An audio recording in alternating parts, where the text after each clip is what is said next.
I am Harry van Heerden, and I manage and operate PEET Jewelers, local jeweler, been around for 50 years. And I also have a few other business ideas that I've come up with that I run online at the moment, but also have big plans to expand those a little bit further.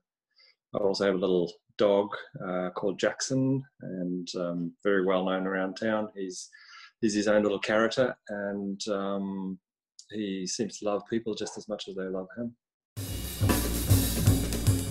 It's actually quite a long and interrupted journey. I did a apprenticeship, goldsmith apprenticeship it was called back in the day. And don't you love it when people say back in the day? Just suddenly make myself feel older than I am. And I did that in South Africa after I was traveling through Africa with my backpack. I got back home and my sister said, well, why don't you go talk to the local jeweler and see if he wants an apprentice or someone to teach the skill. And I thought, yeah, why not? I could do that. I'm quite creative. Ever since I was little, I used to draw things and make things and pull things apart. And my little cars, I always used to cut them off with a hacksaw, cut the roof off and then repaint it into something else, make a whole different thing out of it. So I knocked on the jeweler's door and asked him, and he said, yeah, sure. And I started working for something that was, I think it was about $100 or $200 a month. That was my wage, and did an apprenticeship. And yeah, from there sort of went into other things a little bit and ended up in Cape Town working on yachts, and then moved to New Zealand in 1999. And the idea was to travel for 3 months because I could get a 3-month visitor's visa, just see the country, get a car and a kayak and just explore the place, and then leave. And discovered the Trade and Exchange, which was the old free magazine that came out back in the day. Found that on the first week, and then saw a job listed for marine rigger, and I thought, oh, I could do that. Surely anyone can do that.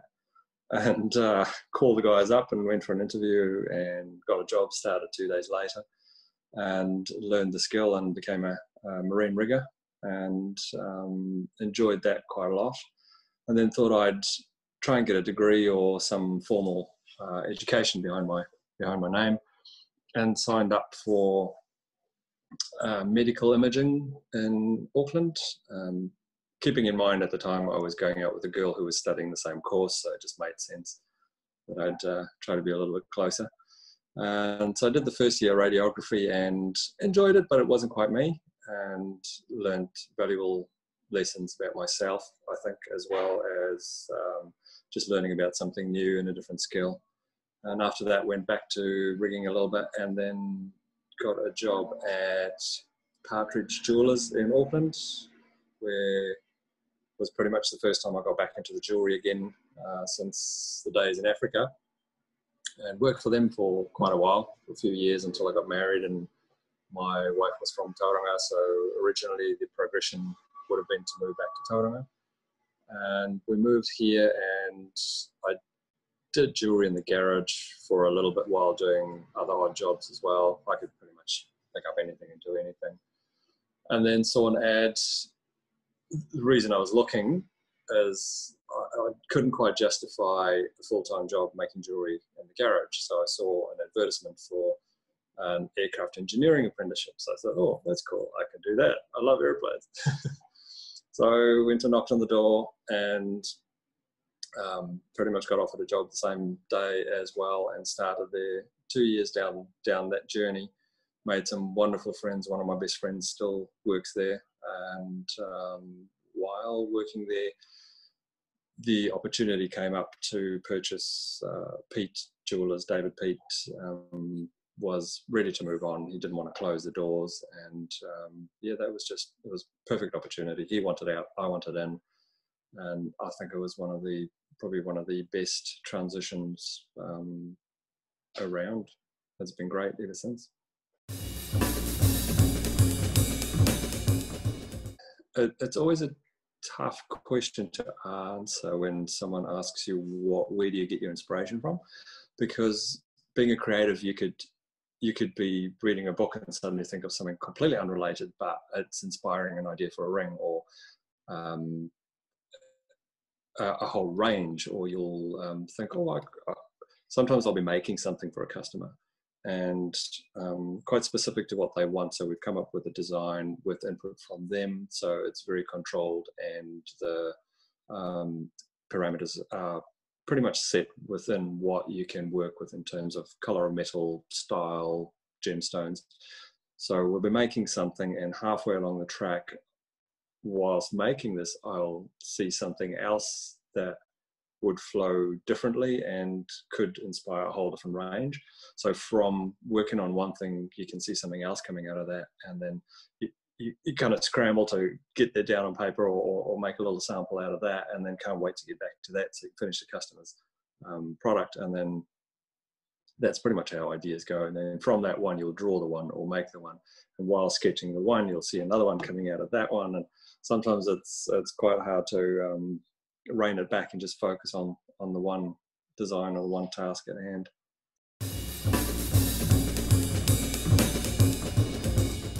I have chosen not to look at the news for the last, I don't even know how long I've been at home. The first week was quite challenging because there's finances, and you've got to pay staff, and there's a lot of pressure, and you're running on the edge, you're on a fine line, so many things can go wrong. Sleepless nights, you just take so much on yourself, things you can't do anything about, things you know that you can't do anything about, so you don't need to stress about it, but you just can't help it. You wake up in the morning, and wake up 3 o'clock in the morning and thinking all these things that can go wrong, and what's the worst case scenario. And I think I've been lucky that the financial support that the government has brought through was a changing point for me, because once I knew I had that safety net, I could almost breathe a sigh of relief. And then from there, getting used to just being in your own space, I found I actually quite enjoy this. I'm very happy in my own company, and I quite like myself. But to get back to your question about what to say to people, is really just focus on the positive things. And I know people always iterate, focus on the positive, but literally just take a day, just write things down on a piece of paper. Look at even negative things, and then go back and look at the positive things, and then put those on a separate paper, and then purely focus on positive things. Where we're going to go, what we're doing well, what are our strengths. Just look at those things. I've been reading about quite a few different methods of doing business strategies, and a lot of them have the old weaknesses and the threats. Those are important as well. You've got to put those in there, but don't put as much effort into them as most people suggest. Yes, it's important to be aware of what's going on, but don't put the effort on the weaknesses and threats. Just positive thinking. That's what I do.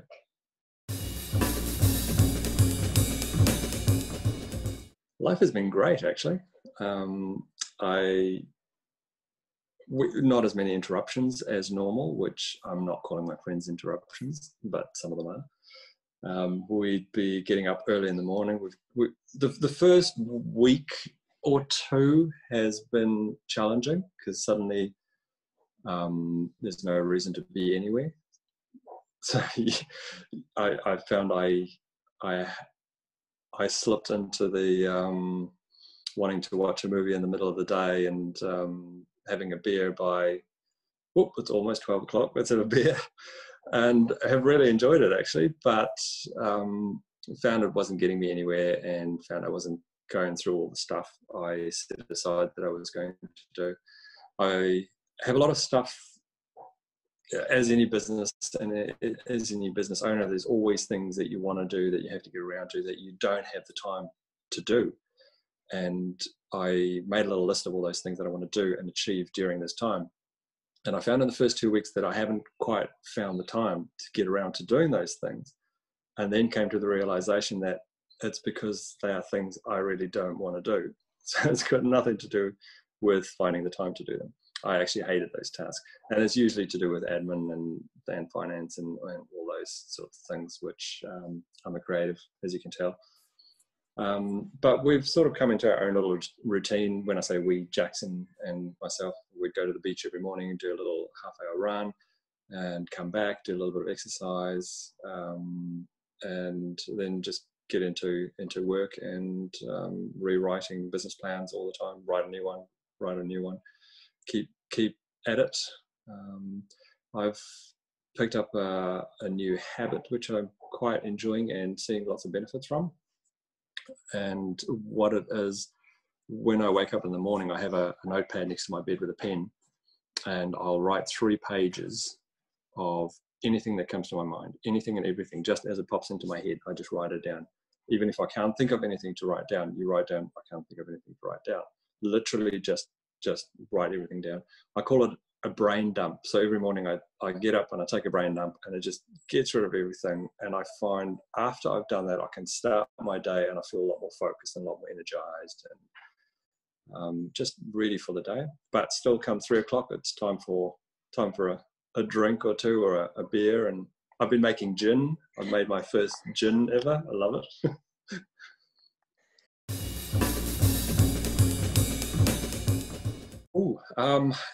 Yes, a lot of them are food and alcohol related. Thai to go is my to go to Thai place around the corner, and I was going to try and buy some bulk meals from them so I can freeze it before they close, but I missed it by a day. The chicken ramen at Izakaya is definitely something I miss. Discovered a lovely dark beer at Clarence Hotel. So I miss the social interaction of all these places, and you go in and people know you, they know what you drink, you know them, you have a quick little chat, and then they leave you and you're doing your creative thing, doing your space. He's just so cute. Everyone who sees him on the street just looks at him, oh, he's so cute, he's so cute. He just draws people. And it's a visual thing, because as soon as they see him, and Instagram for me is a very visual thing as well. I love Instagram for inspiration and for all sorts of reasons, and thought, why not give him his own account? But every time he sees people, he'll just jump up. He'll want them to hold him up, and he goes into their ears and he'll lick them, and like little kisses. And so the name Jackson Kisses came to mind, and started that. And yeah, kind of have a little bit of fun with it. But I think he's been struggling a lot more because he's very seldom on a lead. So we'll walk down the road and he'll do his thing, and I'll tell him to stop or come back. And when he sees someone he recognizes or someone he likes, he'll just go up and say hello. He'll sniff here and sniff there. And when we're on the beach, he'd always be the one running around saying hi to other dogs and other people. He'll just go off and do his thing. Yes, a little bit of everything. I alternate between music and audiobooks. I love audiobooks because I can just kind of put them on as I go.